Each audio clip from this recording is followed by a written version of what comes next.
course, the family circumstances are crucial to a whole series of engagement for individual, that their lifestyle is important, and from that perspective, our whole family approach makes sure that the individual receives the most appropriate level of support, and particularly in a caring circumstance, of course, that caring and support can come in a whole plethora of ways.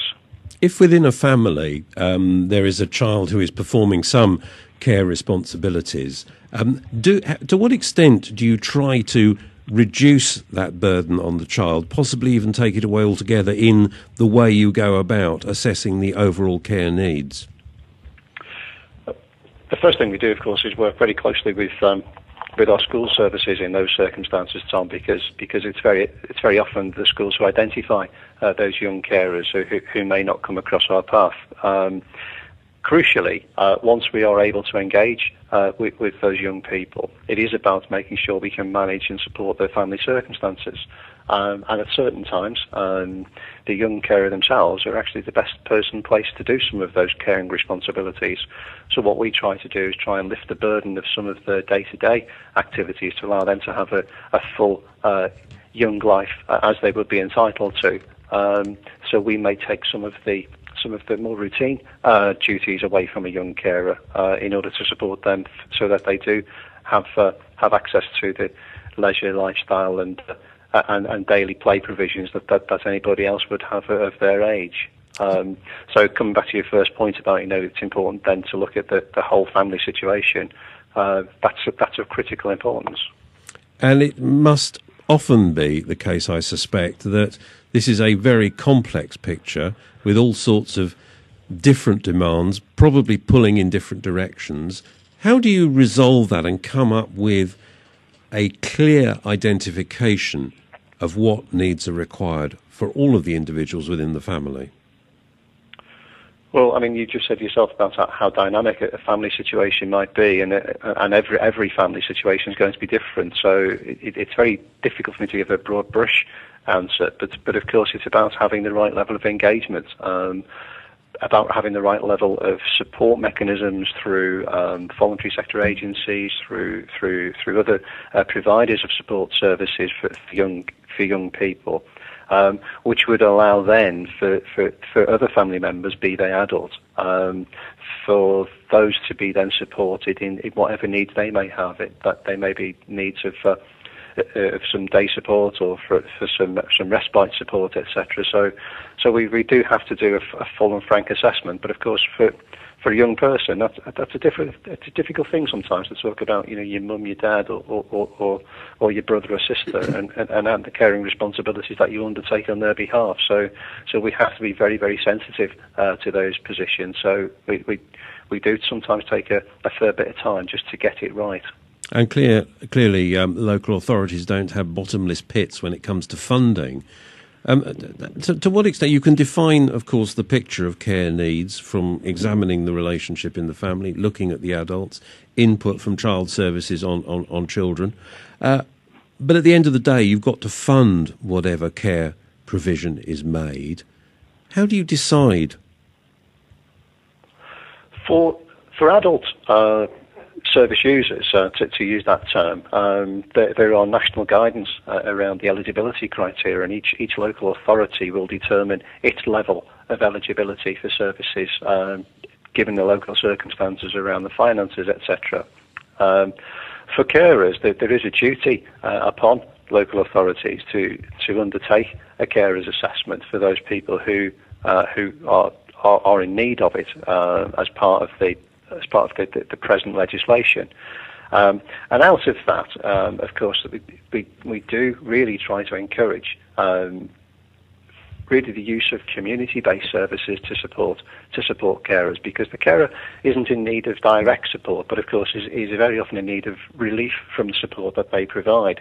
So the use of leisure facilities, community-based activities, just an opportunity to go shopping is how we will support carers, which can actually be quite low cost. So I wouldn't always say that carer services are down to cost. They're down to how creative we can be to support that individual, to relieve them of the caring duties, sometimes only for an hour or so, but sometimes for a day or a weekend at a time. So I think we encourage our social work staff to be creative, but not to be prohibited by any of the cost issues, because actually some of them, as I said, can be very, very low cost indeed. Now, as we understand the system from our research, in terms of eligibility criteria, there are 4 categories: critical, substantial, moderate and low.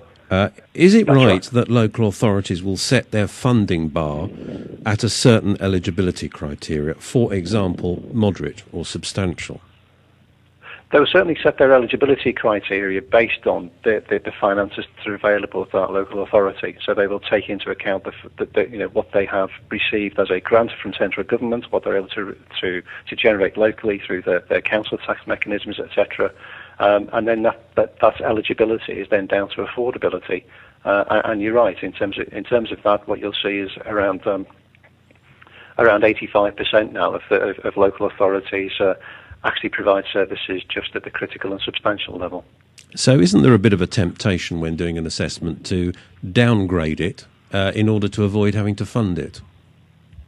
No, actually, the experience would actually say it's the other, because our social workers are very passionate about providing support to individuals, and when they go to do an assessment, actually they'll do everything they can to try and encourage people to be able to receive services that they support. It requires to be supported. So no, it's actually the opposite. Does that perhaps reflect the fact that people maybe tend to err on the "oh, it's all right, don't worry, oh, I just manage," and no, actually, in the sense, understate what they're telling you as adult social services about what they need, being, as someone might say, being British about it and underplaying it, and therefore the eligibility category is then lower? I think there's a genuine point that you're making, Tom, but again, the reality would be that with our skilled and professional and qualified workforce, they try and dig beneath that, and it's about understanding, particularly in carers issues. Carers do tell us, oh, we're coping, we're fine. We can get on with life. We don't need people to support us. Well, the skilled and knowledgeable social worker will actually just dig and scratch just a little bit further, just really to uncover some of the real support needs that people have. So, in terms of adult carers, this draft, I don't know how familiar you are with the draft Care and Support Bill sponsored by the Department of Health, currently out for consultation. Yes, reasonably knowledgeable of it. Oh, well, that's very good indeed. And we are being told from those experts who we've spoken to that it's good news for adult carers in the sense that things which previously they might have not had or had to go and look for, like an assessment of needs, it will be the other way round now, that the local authority will be looking for them actively. Is that a fair assessment in terms of adult social services? I would agree, certainly in terms of the draft Care and Support Bill. Myself, as the National Director for Carers Issues, as you said at the start of your programme, I'm absolutely delighted that carers are getting a real opportunity to have their needs assessed, and you're absolutely right. This actually now does put a duty on local authorities to undertake a full needs assessment for each individual carer. That is great news. And in terms of, again, the research we've done, the experts we've spoken to, and realising and appreciating, of course, that you're not speaking for the Association of Directors of Children's Services, to what extent are you able to comment on the suggestion that young carers are left with a bewildering, what's been described by some as a mess of legislation, at a time when you're talking about people who are at their most vulnerable? Are you able to comment on that?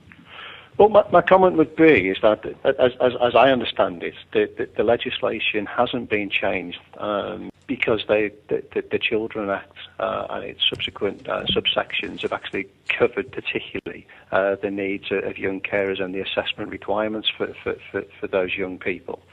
And I think it was the Department of Health